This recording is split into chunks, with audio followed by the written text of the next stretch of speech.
Welcome to Balanghiga, Eastern Samar. Simula nung pinirma ng Treaty of Paris, napasakamay ng Amerika ang Pilipinas noong December 10, 1898. Dito nagtapos ang imperyo ng Espanya sa Pilipinas. Pero ang pumalit ay ang Amerika. Sinabing United States of America, agad papasok sa isip ng karamihan sa atin ay ang tagapagtanggol, tagapagpaalis ng mga mananakop, at syempre, Big Brother ng Pilipinas. Totoong maituturing ng Pilipinas ang US bilang malapit na kaibigang bansa dahil na din sa mga sinasabing na itulong ito sa bansa maging sa pag-aalalay sa digmaan. Pero ano itong madilim na sikretong maaari hindi mo pa alam na tinatago ng US sa atin? Ano nga ba ang karumal-dumal na ginawa ng mga sundalong Amerikano sa maliit na lugar ng Balanghiga sa probinsya ng Eastern Samar? Dito nagsimula ang Philippine-American War dahil sa kagustuhan ng mga Pilipino makalaya sa kamay ng mga Amerikano. Sila ay nakipaglaban sa mga sundalong Amerikano. Ang Philippine-American War ay nagsimula noong February 4, 1899 at nagtapos noong July 2, 1902. Pero ang isa sa hindi makakalimutang labanan ay ang labanan sa Balanghiga, Eastern Samar noong September 28, 1901. Paano ba nagsimula ang labanan sa Balanghiga? Noong 1901, si Brigadier General Robert Hughes ang namuno sa Visayas na may sakop sa Samar. Siya ay nagpatupad ng isang aggressive policy. Ito yung pagkuha sa pagkain at pag-aari ng mga mamamayan sa isla. Ang kanyang layunin ay para mapuwersa na wakasan ng resistance ng mga tao sa lugar at isara ang mga pantalan sa Balanghiga, Base at Giwan. Dahil ang Samar sa mga panahon na yon ang sentro ng produksyon ng Manila hemp o ang sikat na tawag na abaka na siyang ginagamit sa paggawa ng mga lubid at specialty papers. Ang pagbebenta ng abaka ang pangunahing source of income ng mga Filipino forces sa lugar. Kaya gustong pigilan o kontrolin ng mga American forces ang abaka trading para tuluyang magipit sa financial resources ang mga Filipino forces na kumakalaban sa kanila. At ang isa pang rason kung bakit gusto rin makontrol ng Amerika ang mayamang abaka trading dahil ito ay napakahalaga sa United States Navy at agro-industries na katulad ng cotton. Noong August 1901, dito na dumating ang Company C Infantry Regiment na mga Amerikano sa Balanghiga. Ang Balanghiga ang pangatlong pinakamalaking bayan sa southern coast ng Samar Island at isinarado ang mga pantalan sa lugar upang matigil ang pagdating ng mga supply ng mga Samar forces sa isla, kung saan ang pwersa na ito ay pinamunuan ng General Vicente Lucban. Ipinadala si General Lucban sa isla noong December 1898 para pamunuan ng lugar sa ilalim ng First Philippine Republic ni Emilio Aguinaldo. At noong May 1901, bago idestino ang mga Amerikano sa Balanghiga, ang mayor ng lugar na si Pedro Abayan ay sumulat kay Lucban na handa silang sumuporta sa general at makikisama sa mga Amerikano at hahayaan lang ang kanilang gusto.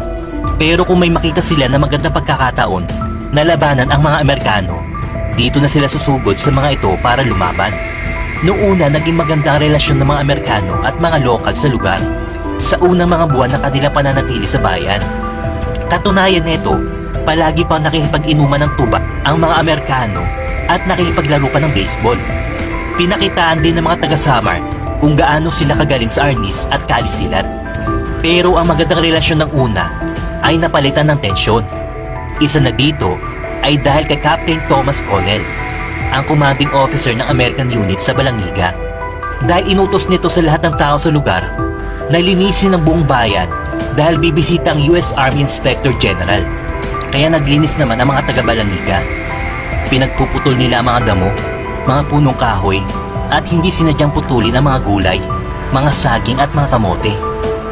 Dito nagalit si General Lucban dahil nilabag ng mga tao dito ang kanyang pulisiya patungkol sa food security. Nadamay kasi sa paglilinis yung mga halaman na may food value. Isa pa, alam niyo nakikipag-inuman ng mga tao sa mga Amerikanong sundalo at nakikipagkaibigan sa mga ito. Kaya naman nagpadala siya ng 400 na guerrillas noong September 1901 para bigyan ng sanction ang mga opisyal at local residents sa lugar. Pero naayos kagad ito ni Captain Eugenio Daza, isa sa mga staff ni General Lucban. Kasama na dito ang isang pari. Ilang araw ang lumipas ay ipinatawag ni Captain Connell ang 80 mga kalalakihan sa lugar at inutusan dalian ng paglilinis. Pero pagkatapos nila maglinis ay ikinulong sila sa simple tents. Ang masakit pa neto, kahit pagod na pagod sila sa paglilinis, ay hindi sila pinakain buong gabi. Tapos ang mga itak nila at bigas ay kinumpiska. Dito na nagalit at nainsulto ang mga mamamayan ng Balangiga. Pakiramdam nila na parang hayop na pinagtrabaho ang mga kababayan nila. Tapos ikukulong na hindi man lang pinapakain. Kung tutusin, ang mga Amerikano ang mga dayuhan sa Balangiga. Kaya dito na nagplano ang ibang mga kalalakihan kung paano makakaganti sa ginawa ng mga Amerikano sa 80 kalalakihan na kinulong nila. Ilang araw bago ang pag-atake ng mga waray, ang police chief ng Balangiga kasama si Captain Dasa ay pinagplanuhan nila ang gagawing pag-atake sa mga Amerikano na kailangan marami ang sasalakay sa mga kano para matalo nila ito.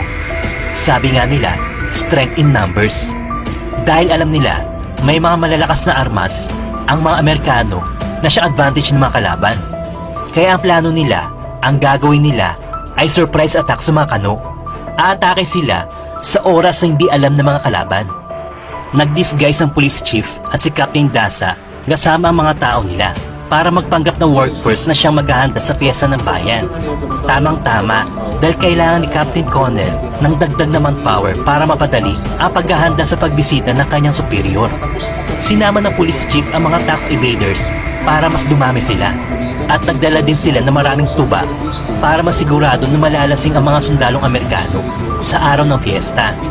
Ilang oras bago ang pag-atake, lahat ng mga kababaihan at mga bata ay inilayo sa lugar para sa kanilang kaligtasan. At para hindi malata ng mga kano kung bakit nawawala ang mga babae, ay nagsuot ng pambabaeng damit ang mga lalaki sa Baryo Lawaan. Ang mga lalaking ito na nagsuot ng damit na pambabae ay naglakad na may dalang mga maliliit na kabaong. At nang malapit na sila sa may simbahan, ay hinarang sila ni Sergeant Skyrer para tignan at buksan sa pamamagitan ng kanyang bayonet ang kabaong. Nakita nito isang bangkay at sinabi nila sa Amerikano na ang sanhi ng pagkamatay nito ay kolera. Kaya nung marinig ito ng Amerikano ay natakot naman kagad siya at hindi na ininspeksyon ang ibang kabaong. Sila ay pinabayaan na makapasok sa simbahan. Ang hindi alam ng mga Amerikano ay sa ibang kabaong nakalagay ang mga bolo nila at iba pang mga armas nila.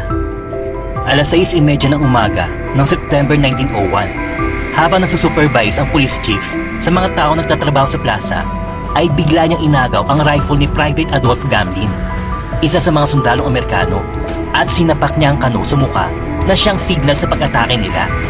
Noong nakita ito ng ibang kasama niya, ay umatake na rin sila sa mga sundalong Amerikano na kumakain pa ng almusal noong mga oras na yon. Sumigaw ang police chief sa ibang mga tao sa lugar para umatake na silang lahat at binaril nito isang sundalong Amerikano. Dito na tumunog ang mga Balangiga bells sa simbahan na siyang hudyat at senyales sa pag-atake ng mga waray sa mga dayuhan. Wala nang tigil ang mga putukan mula nang tumunog ang mga kampana sa Balangiga. Pinagtataga ang mga kalaban habang ang iba na nabigla sa mga pangyayari ay nakipaglaban sa mga waray gamit ang mga kutsara, tinidor, mga upuan at kahoy o kung ano na lang ang kanilang mahawakan upang may pagtanggol ang kanilang mga sarili laban sa mga waray. Ang 80 lalaki na nakakulong sa simple tents, nang marinig nila ang kaguluhan, ay sinira na nila ang mga tents at dali-dali nang lumabas para atakihin ang mga sundalong Amerikano. Dumiretso sila sa Municipal Hall at pinasok din ang simbahan kung saan pinatumba nila ang 3 American officers doon. Dito na napasailalim kagad sa kamay ng mga taga-Balangiga ang Municipal Hall at simbahan sa lugar nila. Pero habang nagkakagulo sila, ang isang Amerikanong sundalo ay nakakuha ng rifle at pinagbabaril ang mga Pilipinong umatake. Madaming Pilipino ang nasawi sa pagpapaputok ng rifle. Iniutos naman kagad ni Police Chief Valeriano na umatras na silang lahat habang ang mga sundalong survivor ng Company C na pinamumunuan ni Sergeant Frank Betron ay tumakas sa dagat at pumunta sa Tanawan Leyte. Inilibing ng mga residente sa Balangiga ang mga namatay na Pilipino. Sa 74 na sundalong Amerikano ng Company C, 46 ang namatay kasama na dito si Captain Connell, First Lieutenant Edward Bombus at Major Griswold. 22 ang sugatan at 4 ang missing in action. habang nakakuha naman ng 100 rifles ang mga residente at 25,000 na ammunition. Sa mga Pilipino naman, 28 ang nasawi at 22 ang sugatan. Nagulat ang Amerika nang umabot ang balita ng trahedya sa kanila. Kaya nag-utos ang kanilang Pangulo na si Theodore Roosevelt na ipacify ang isla ng Samar at ipinadala si General Jacob Smith para ipatupad ang mga utos niya. Ayon kay General Smith, ayon sa kanyang instruction, I want no prisoners. I wish you to kill and burn. The more you kill and burn, the better it will please me. The interior of Samar must be made a howling wilderness. gusto niya paslangin ang lahat at sunugin. Mas maraming mapapaslang, ang sabi niya mas maganda. Pati ang lugar ay sunugin para hindi na matirhan pa ng mga tao. Inutos din niya na pigilan ang pagdating ng mga pagkain sa lugar para gutumin ang mga gerila sa lugar. Patuloy din na pagsira sa mga kabahayan ayon sa utos ng Amerikanong General. Ito ay para bigyan ng takot ang mga waray at itigil nito ang pagsuporta sa mga gerilya. Pinasok nito ang lahat ng bahagi ng isla para mahuli si Vicente Lucban. Sa loob ng isang araw ay sinunog ng mga Amerikano ang nasa 250 na bahay ng mga Pilipino. Binaril ang 13 na kalabaw at 39 na sibilyan sa lugar. Pagkatapos ay kinuha ng mga Amerikano ang 3 kampana ng simbahan at dinala ang mga ito sa Amerika bilang war trophies. Pero noong 2018, matapos ang mahigit 100 taon, sa pangunguna ni Pangulong Duterte ay naibalik ang makasaysayang Balangiga Bells. Hindi makakalimutan ng mga taga-Samar ang nangyaring labanan na tinawag na Battle of Balangiga.